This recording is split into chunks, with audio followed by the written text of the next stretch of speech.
Hello, welcome back to the channel. It is Dan Nocturne 9. I just want to come at you today with a quick sharpening video for this weird little knife, the Spyderco Parata.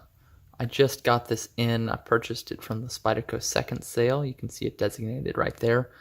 And I just finished fighting to get it back together after doing some cleaning, some tuning of it.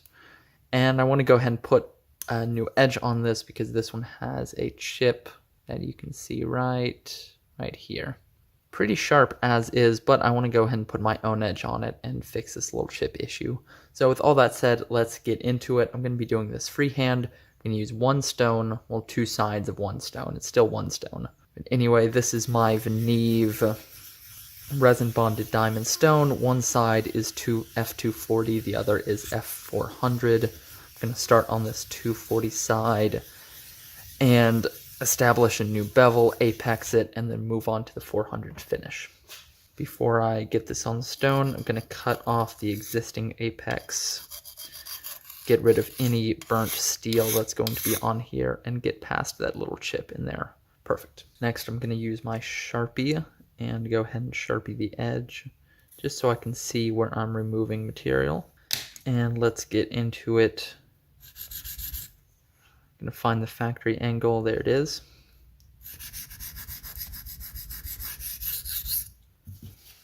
Let's take a look.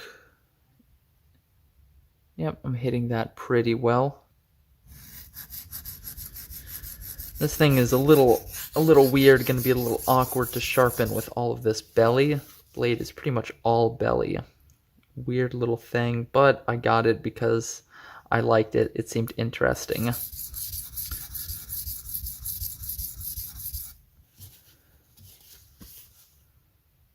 Here we go, you can see getting a nice bevel, especially up there towards the tip.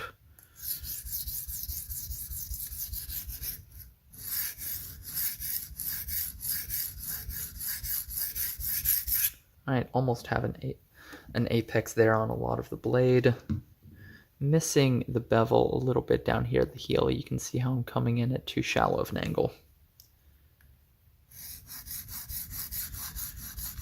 Really awkward sharpening down here at the heel at this kind of angle,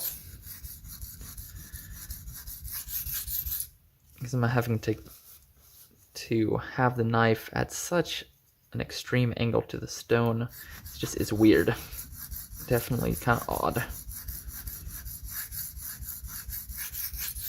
Keep working that section. Okay, now we're getting close. You can see just a little bit more right there to apex, or at least get close, establish this new bevel. Okay, I'm very close here to an apex and a totally new edge. I'm going to go ahead and move on to the other side. See, yep, hitting the factory edge nicely. And I think I'll probably just match factory. It seems low enough. I'm going to guess 17 degrees. And that's pretty standard for Spyderco, coming in at 17 degrees.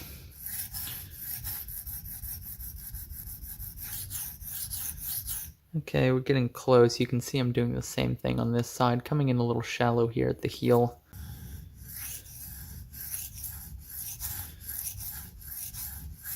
Now you can see how I'm having to hold this to get up here onto the stone. It's pretty awkward. Definitely a weird one to sharpen, but I like a challenge, so it's not a big issue or anything. Alright, let's take a look here. There's what we have at the heel, moving around to the belly. Need a little more work up at the tip. Almost apexed. Here you go, you can see getting close, just a little more right at the tip, and I have some apex there, have some burr forming. Very close here. Now I'm going to go back to this side, and I'm going to form a burr this time.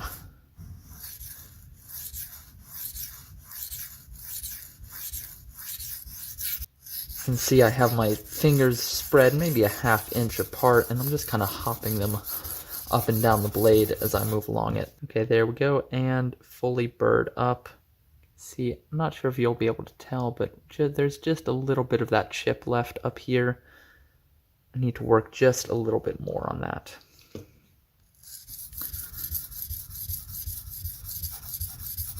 My technique, other than kind of adjusting for the shape of this blade, is pretty similar otherwise, holding in a pinch grip, my 2 fingers on the blade, which is what I like to do for smaller knives, is just 2 fingers. On bigger kitchen knives, I'll do 3 like this, but I don't need as much support for this smaller blade.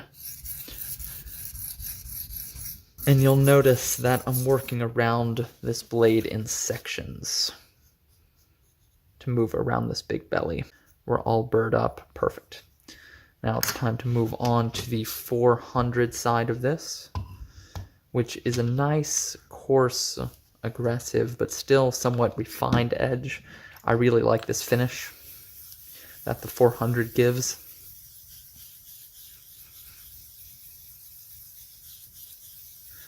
What I'm doing here is this is a Nagura, and I'm just using it to clean off the surface of the stone. It has metal and some dried slurry on it, stuff like that.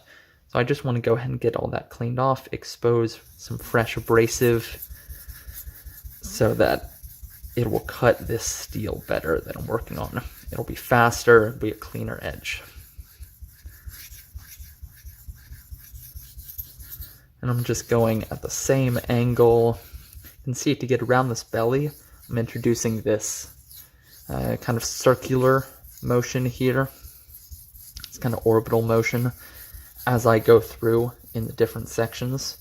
And that's going to help you hit more of that belly. My phone stopped recording, and I didn't notice for a couple minutes. Basically, I've just been going here and establishing a good scratch pattern, getting rid of all those scratches from the 240. And I apexed both sides, got pretty nice looking scratch pattern, and now I'm just finishing. So for this finishing, I want to come in same angle and take nice clean strokes to get a good consistent scratch pattern set. That's what we're looking at, looking pretty good, pretty good. I'm gonna flip to this side. One thing I was saying while the camera was cut off unbeknownst to me, as I was talking briefly about VG10, solid steel. Spyderco's been using it for a while. They do a good job with it, as they do with most of their steels. It's a fairly mid to low grade steel in terms of what's on the market today. It's kind of comparable to 154 cm, for example. You're going to get decent solid corrosion resistance, moderate edge holding, and then moderate toughness. And what you get in exchange for those kind of middling numbers is ease of sharpening and generally a lower cost. And it's a nice and easy steel to sharpen. It's really pleasurable to do that because it takes an edge very easily, gets sharp quickly, and it removes itself easily, so to speak. It abrades easily.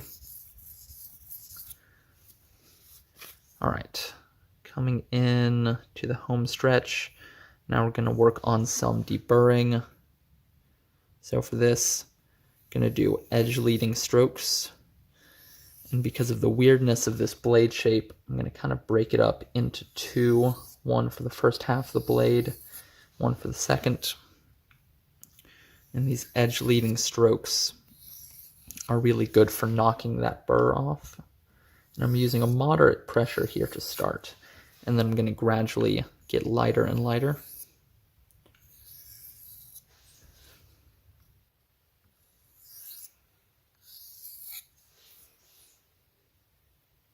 Now is when the pressure is getting nice and light.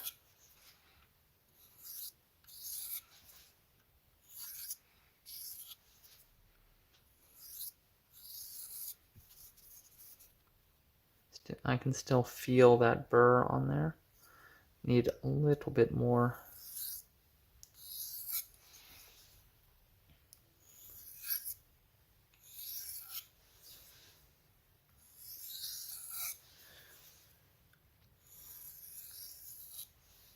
Very light strokes now. And on these deburring passes, it's okay to raise your angle half a degree or two. That will make it easier to really hit that apex and get rid of that burr. Not a big issue there. Still definitely feeling that burr on here. Yeah. Needs some more work. Needs some more deburring. Okay, that's feeling better, yeah. I really focused on the angle, made sure I was hitting that apex, and now I can feel that burr really dissipating. Now I'm going to go back to nice and light strokes. Yeah, if you've been at deburring for a while and you feel like the burr just it's not coming off, try raising your angle very slightly, or at least focusing on making sure you're maintaining your angle really well. Because the chances are on your deburring strokes, if you find that burr is still hanging on there after a while, chances are good you haven't been hitting your apex. You've had your angle just a little bit too low.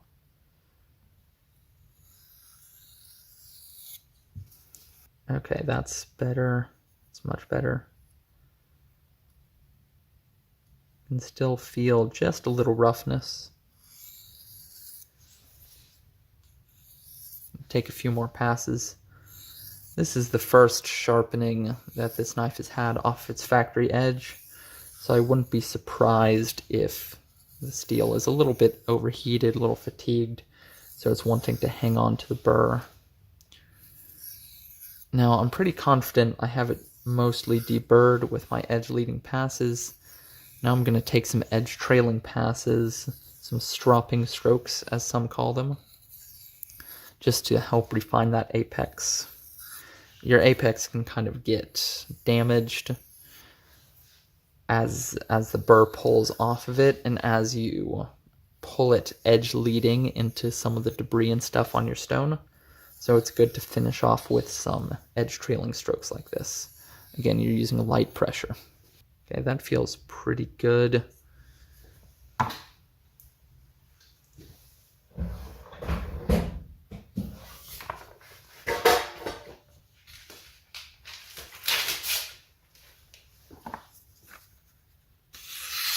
Yep, that will do. This is some magazine type paper. That'll do. Now I'm going to do a little bit of stropping on this. Before you strop, you want to make sure to clean off the blade. Just going to use a kind of clean corner of this paper towel and some rubbing alcohol, but get all the slurry and grit off that blade so you don't contaminate your strop. And there we go. Get some of that handle cleaned up. This is some Gunny Juice half micron on leather. I made this strop, and I'm just going to take some very light strokes here.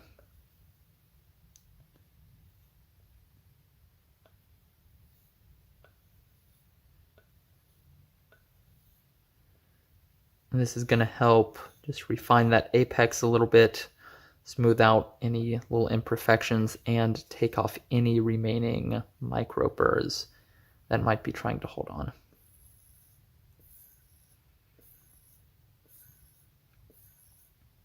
I'm using light pressure and going at about the same angle or about a half a degree lower that I sharpened at, just to be careful not to round over my apex. Feeling pretty good there. Edge feels nice and smooth, no burrs, and yeah, nice and sharp. Just effortless through this magazine paper.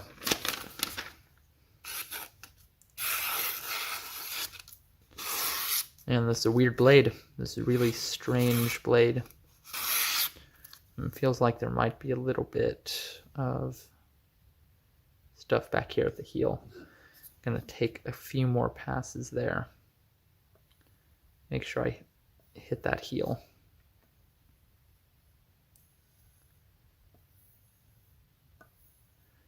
Okay, let's try now.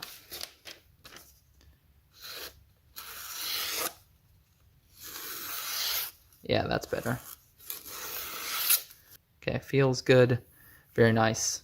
All right, here's your Spyderco Parata with a very quick sharpening job. I hope you enjoyed this video. I hope you found it interesting. If you did, don't forget to go down, drop a comment, like and subscribe if you like sharpening content. I would definitely appreciate it. Definitely helps me out. And with all that said, thank you very much for watching, and I'll catch you on the next one.